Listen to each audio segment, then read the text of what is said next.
स्वर्ग की परिभाषा है। उदाहरणार्थ स्वर्ग को एक होटल यानी रेस्टोरेंट जानो।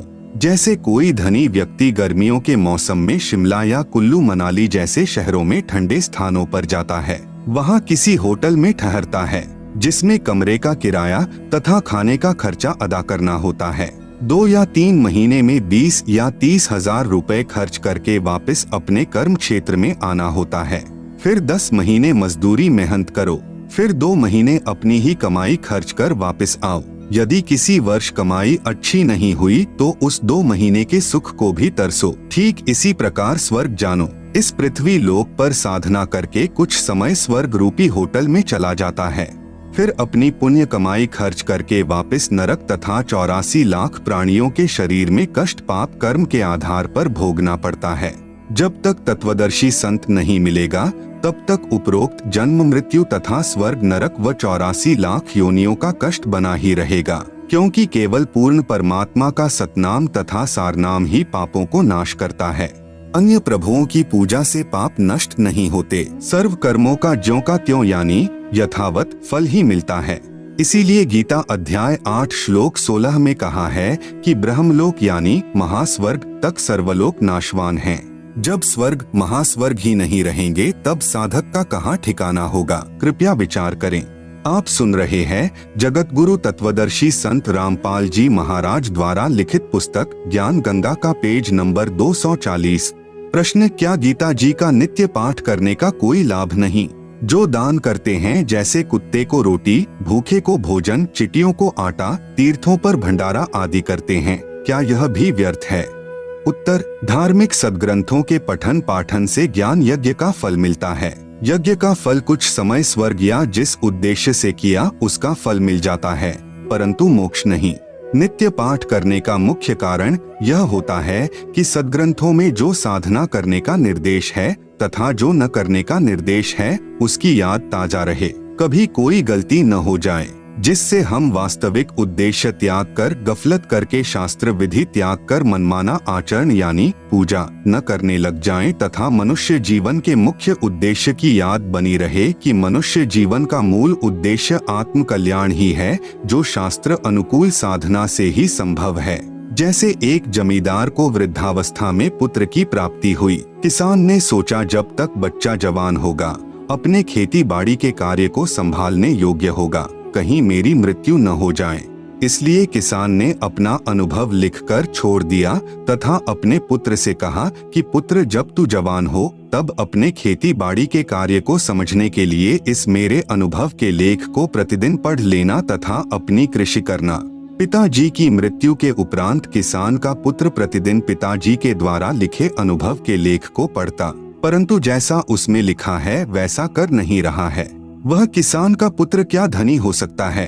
कभी नहीं। वैसे ही करना चाहिए जो पिताजी ने अपना अनुभव लेख में लिखा है। ठीक इसी प्रकार पवित्र गीता जी के पाठ को तो श्रद्धालु नित्य कर रहे हैं, परंतु साधना सदग्रंथ के विपरीत कर रहे हैं। इसलिए गीता अध्याय 16 श्लोक 23-24 के अनुसार व्यर्थ साधना है। जैसे तीनों गुणों यानी रजगुण ब्रह्मा जी, सतगुण विष्णु जी, तमगुण शिव जी की पूजा गीता अध्याय 7 श्लोक 12 से 15 तथा 20 से 23 में मना है, तथा श्राद्ध निकालना अर्थात पितर पूजा, पिंड भरवाना, फूल यानी अस्थियां उठाकर गंगा में क्रिया करवाना, 13वीं 17वीं महीना, 6 माही, वर्षी आदि करना गीता अध्याय 9 श्लोक 25 में मना है। व्रत रखना गीता अध्याय 6 श्लोक 16 में मना है। लिखा है कि हे अर्जुन, योग यानी भक्ति न तो बिल्कुल न खाने वाले यानी व्रत रखने वाले का सिद्ध होता है, अर्थात व्रत रखना मना है। भूखों को भोजन देना, कुत्तों आदि जीव जंतुओं व पशुओं को आहार कराना आदि बुरा नहीं है, परंतु पूर्ण संत के माध्यम से उनकी आज्ञा अनुसार दान तथा यज्ञ आदि करना ही पूर्ण लाभदायक है। जैसे एक कुत्ता कार के अंदर मालिक वाली सीट पर बैठकर यात्रा करता है, कुत्ते का ड्राइवर मनुष्य होता है, उस पशु को आम मनुष्य से भी अधिक सुविधाएं प्राप्त होती हैं। अलग से कमरा, पंखा तथा कूलर लगा होता है आदि आदि। आप सुन रहे हैं जगत गुरु तत्वदर्शी संत रामपाल जी महाराज द्वारा लिखित पुस्तक ज्ञान गंगा का पेज नंबर 241। जब वह नादान प्राणी मनुष्य शरीर में था दान भी किया, परंतु मनमाना आचरण यानी पूजा के माध्यम से किया, जो शास्त्र विधि के विपरीत होने के कारण लाभदायक नहीं हुआ। प्रभु का विधान है कि जैसा भी कर्म प्राणी करेगा उसका फल अवश्य मिलेगा। यह विधान तब तक लागू है जब तक तत्वदर्शी संत पूर्ण परमात्मा का मार्गदर्शक नहीं मिलता। जैसा कर्म प्राणी करता है वैसा ही फल प्राप्त होता है। इस विधान के अनुसार वह तीर्थों तथा धामों पर या अन्य स्थानों पर भंडारे द्वारा तथा कुत्ते आदि को रोटी डालने के कर्म के आधार पर कुत्ते की योनि में चला गया। वहाँ पर भी किया कर्म मिला। कुत्ते के जीवन में अपनी पूर्व जन्म की शुभ कर्म की कमाई को समाप्त करके गधे की योनि में चला जाएगा। उस गधे के जीवन में सर्व सुविधाएं छीन ली जाएंगी। सारा दिन मिट्टी, कच्ची पक्की ईंटें ढोएगा। तत्पश्चात अन्य प्राणियों के शरीर में कष्ट उठाएगा तथा नरक भी भोगना पड़ेगा। 84 लाख योनियों का कष्ट भोग कर फिर मनुष्य शरीर प्राप्त करता है। फिर क्या जाने भक्ति बने या न बने। जैसे धाम तथा तीर्थ पर जाने वाले के पैरों नीचे या जिस सवारी द्वारा जाता है उसके पहियों के नीचे जितने भी जीव जंतु मरते हैं, उनका पाप भी तीर्थ व धाम यात्री को भोगना पड़ता है। जब तक पूर्ण संत जो पूर्ण परमात्मा की सत साधना बताने वाला नहीं मिले, तब तक पाप नाश यानी क्षमा नहीं हो सकते, क्योंकि ब्रह्मा, विष्णु, महेश, ब्रह्म यानी क्षर पुरुष काल तथा परब्रह्म यानी अक्षर पुरुष की साधना से पाप नाश यानी क्षमा नहीं होते। पाप तथा पुण्य दोनों का फल भोगना पड़ता है। यदि वह प्राणी गीता ज्ञान अनुसार पूर्ण संत की शरण प्राप्त करके पूर्ण परमात्मा की साधना करता तो या तो सतलोक चला जाता या दोबारा मनुष्य शरीर प्राप्त करता। पूर्व पुण्यों के आधार से फिर कोई संत मिल जाता है, वह प्राणी फिर शुभ कर्म करके पार हो जाता है। इसलिए उपरोक्त मनमाना आचरण लाभदायक नहीं है। प्रश्न: गीता अध्याय 3 श्लोक 35 तथा अध्याय 18 श्लोक 47 में कहा है कि अच्छी प्रकार आचरण में लाए हुए दूसरे के धर्म से गुण रहित भी अपना धर्म अति उत्तम है। अपने धर्म में मरना भी कल्याणकारक है। दूसरे का धर्म भय को देने वाला है। इससे सिद्ध होता है कि जो भी जैसी पूजा करता है उसे त्यागना नहीं चाहिए। अपने धर्म में मरना भी कल्याणकारक है। उत्तर: यदि गीता अध्याय 3 श्लोक 35 तथा अध्याय 18 श्लोक 47 का अर्थ यही है कि जो जैसी पूजा करता है करता रहे, उसे मत त्यागो, तो पवित्र श्रीमद् भगवद गीता जी के ज्ञान की क्या आवश्यकता थी। एक श्लोक बहुत था। श्री गीता जी के इन श्लोकों का भावार्थ सही है, परंतु अनुवादकर्ताओं ने विपरीतार्थ किया है। आप सुन रहे हैं जगत गुरु तत्वदर्शी संत रामपाल जी महाराज द्वारा लिखित पुस्तक ज्ञान गंगा का पेज नंबर 242। कृपया निम्न पढ़े उपरोक्त दोनों श्लोकों का वास्तविक अर्थ। अध्याय 3 का श्लोक 35। श्रेयान स्वधर्मः विगुणः परधर्मात् स्वनुष्ठितात् स्वधर्मे निधनम श्रेयः परधर्मः भयावह।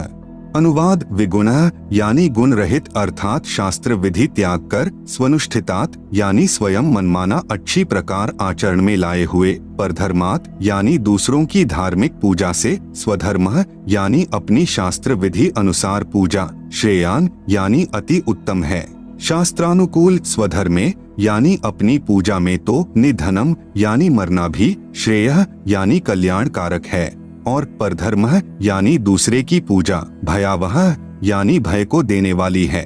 अध्याय 18 का श्लोक 47। श्रेयान स्वधर्मः विगुणः परधर्मात् स्वनुष्ठितात् स्वभावनेतम कर्म कुर्वन् न आपनोति किल्बिषम्।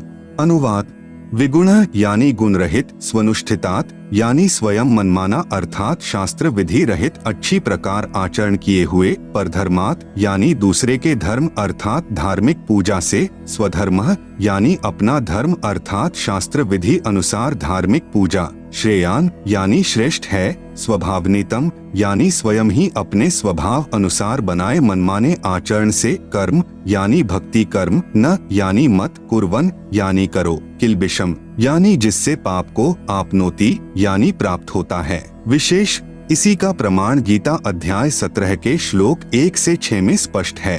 उपरोक्त श्लोकों में स्पष्ट है कि अपनी शास्त्र विधि अनुसार साधना श्रेष्ठ है, चाहे दूसरों की चमक धमक वाली साधना कितनी ही सुनियोजित लगे, वह हानिकारक होती है।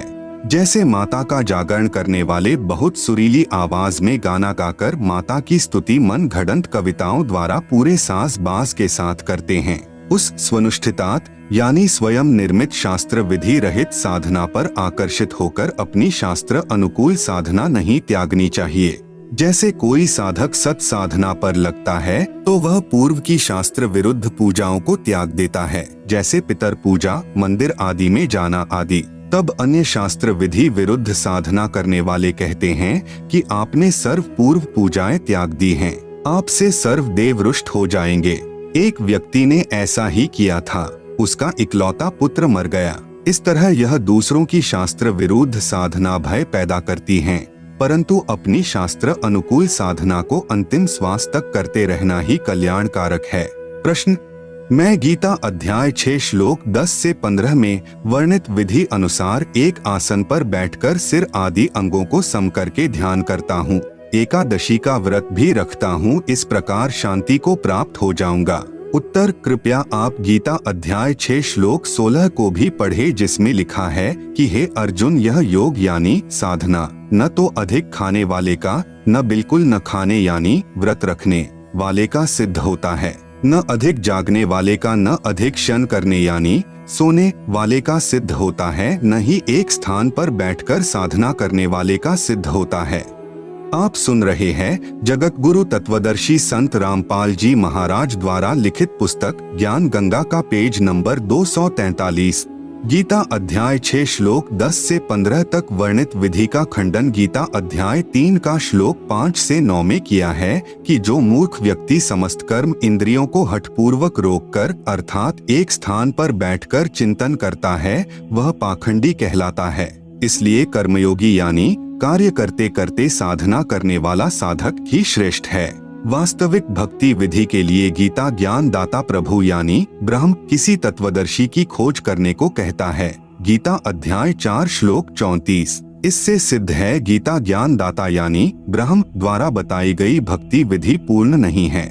इसलिए गीता अध्याय 6 श्लोक 10 से 15 तक ब्रह्म यानी शर पुरुष काल द्वारा अपनी साधना का वर्णन है तथा अपनी साधना से होने वाली शांति को अति घटिया यानी अनुत्तमाम गीता अध्याय 7 श्लोक 18 में कहा है। उपरोक्त अध्याय 6 श्लोक 10 से 15 में कहा है कि मन और इंद्रियों को वश में रखने वाला साधक एक विशेष आसन तैयार करे जो न अधिक ऊंचा हो न अधिक नीचा। उस आसन पर बैठकर चित्त तथा इंद्रियों को वश में रखकर मन को एकाग्र करके अभ्यास करे। सीधा बैठकर ब्रह्मचर्य का पालन करता हुआ मन को रोककर प्रयाण होवे। इस प्रकार साधना में लगा साधक मुझ में रहने वाली निर्वाण परमाम यानी अति बेजान अर्थात बिल्कुल मरी हुई यानी नाम मात्र शांति को प्राप्त होता है। इसीलिए गीता अध्याय 7 श्लोक 18 में अपनी साधना से होने वाली गति यानी लाभ को अति घटिया यानी अनुत्तमाम कहा है। इसी गीता अध्याय 18 श्लोक 62 तथा अध्याय 15 श्लोक 4 में कहा है कि हे अर्जुन, तू परम शांति तथा सतलोक को प्राप्त होगा, फिर पुनर्जन्म नहीं होता, पूर्ण मोक्ष प्राप्त हो जाता है। मैं यानी गीता ज्ञान दाता प्रभु भी उसी आदि नारायण पुरुष परमेश्वर की शरण हूँ। इसलिए दृढ़ निश्चय करके उसी की साधना व पूजा करनी चाहिए। अपनी साधना के अटकल युक्त ज्ञान के आधार पर बताए मार्ग को अध्याय 6 श्लोक 47 में भी स्वयं युक्ततमः मतः अर्थात अज्ञान अंधकार वाले विचार कहा है। अन्य अनुवादकर्ताओं ने में युक्ततमः मत का अर्थ परम श्रेष्ठ मान्य है किया है, जबकि करना था कि यह मेरा अटकल लगाया अज्ञान अंधकार के आधार पर दिया मत है, क्योंकि यथार्थ ज्ञान के विषय में किसी तत्वदर्शी संत से जानने को कहा है। गीता अध्याय 4 श्लोक 34 में वास्तविक अनुवाद गीता अध्याय 6 श्लोक 47 का। अध्याय 6 का श्लोक 47 योगिनाम अपि सर्वेषाम मद्गतेन अंतरात्मना श्रद्धावान भजते यह माम सह में युक्ततमः मतः।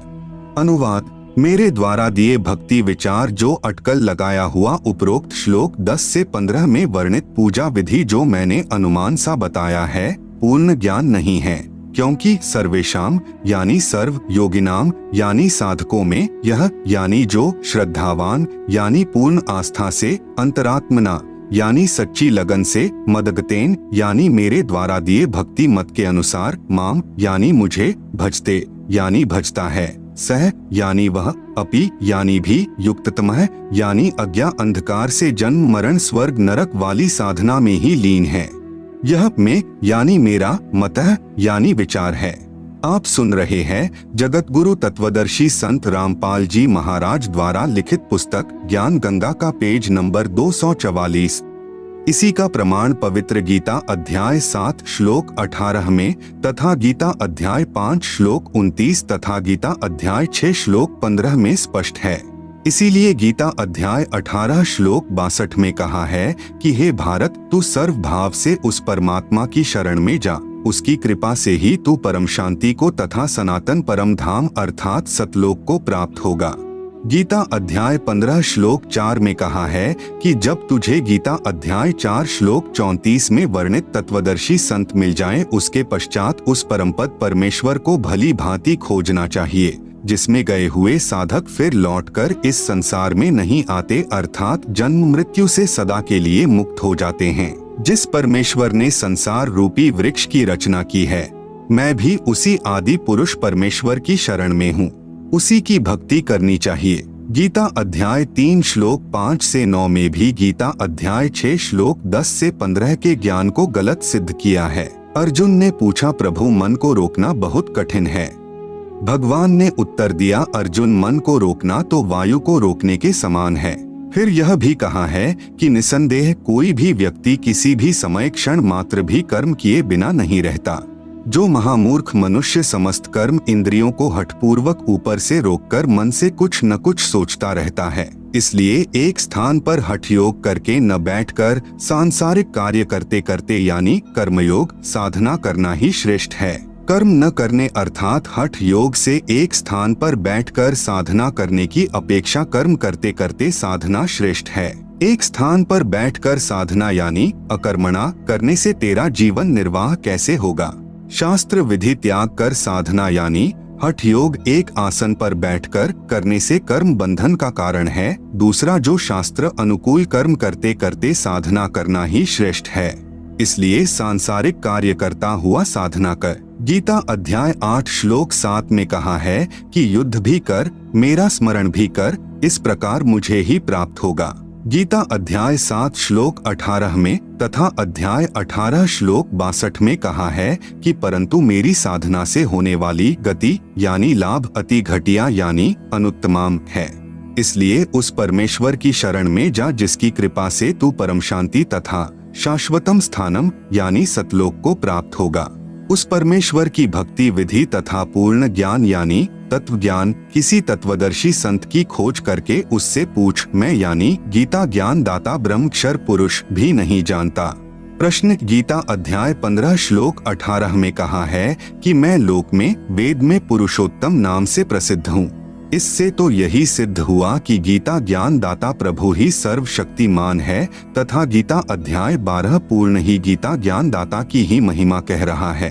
उत्तर, गीता जी में गीता ज्ञान दाता प्रभु अपनी साधना तथा समर्थता भी कह रहा है तथा साथ साथ उस पूर्ण परमात्मा की महिमा भी कह रहा है तथा उस परमेश्वर की साधना के लिए तत्वदर्शी संत की ओर संकेत भी कर रहा है।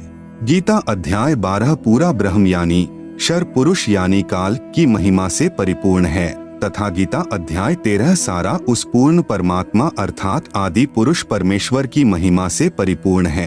आप सुन रहे हैं जगत गुरु तत्वदर्शी संत रामपाल जी महाराज द्वारा लिखित पुस्तक ज्ञान गंगा का पेज नंबर 245।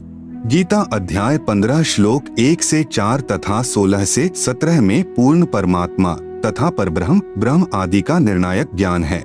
गीता अध्याय 15 श्लोक 16 में कहा है कि पृथ्वी तत्व से निर्मित लोक यानी ब्रह्म के 21 ब्रह्मांड तथा परब्रह्म के 7 संख ब्रह्मांड पृथ्वी तत्व से बने होने के कारण एक लोक भी कहा जाता है।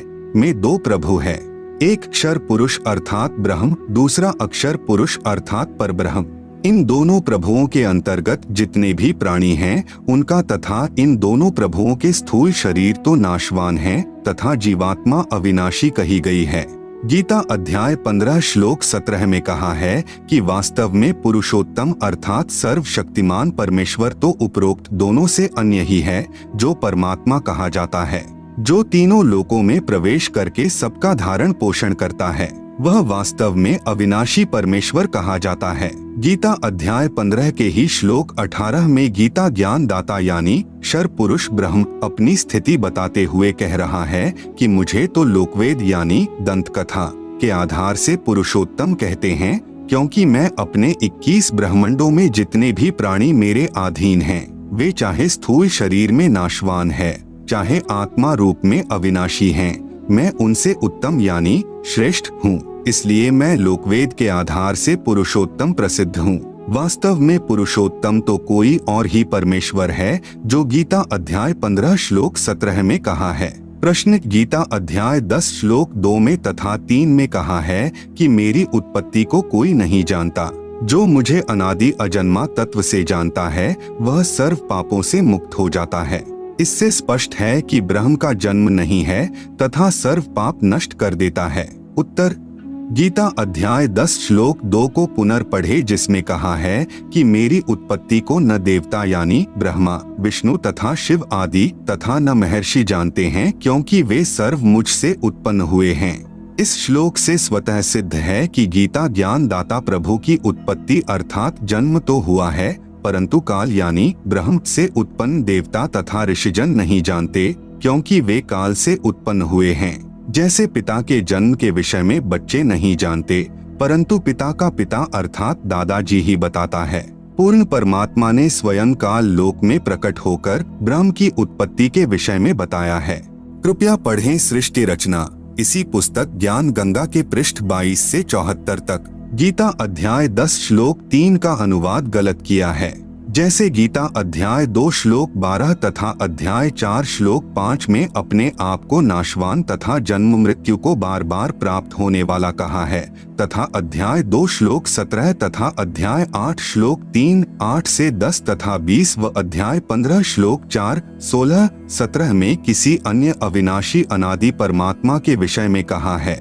इसलिए गीता अध्याय 10 श्लोक 3 में कहा है कि जो मनुष्यों में विद्वान अर्थात तत्वदर्शी संत मुझे तथा उस अनादि वास्तव में जन्म रहित सर्व लोकों के महेश्वर अर्थात परमेश्वर को तत्व से जानता है, वह तत्वदर्शी संत सत ज्ञान उच्चारण करता है, जिससे सत साधना करके पाप से मुक्त हो जाता है। आप सुन रहे हैं जगत गुरु तत्वदर्शी संत रामपाल जी महाराज द्वारा लिखित पुस्तक ज्ञान गंगा का पेज नंबर 246। इसी का प्रमाण गीता अध्याय 4 श्लोक 34 में भी है। कृपया पढ़े गीता अध्याय 10 श्लोक 3 का यथार्थ अनुवाद। अध्याय 10 का श्लोक 2। न मे विदुः सुरगणाः प्रभवं न महर्षयः अहम आदिः हि देवानां महर्षिणां च सर्वशः।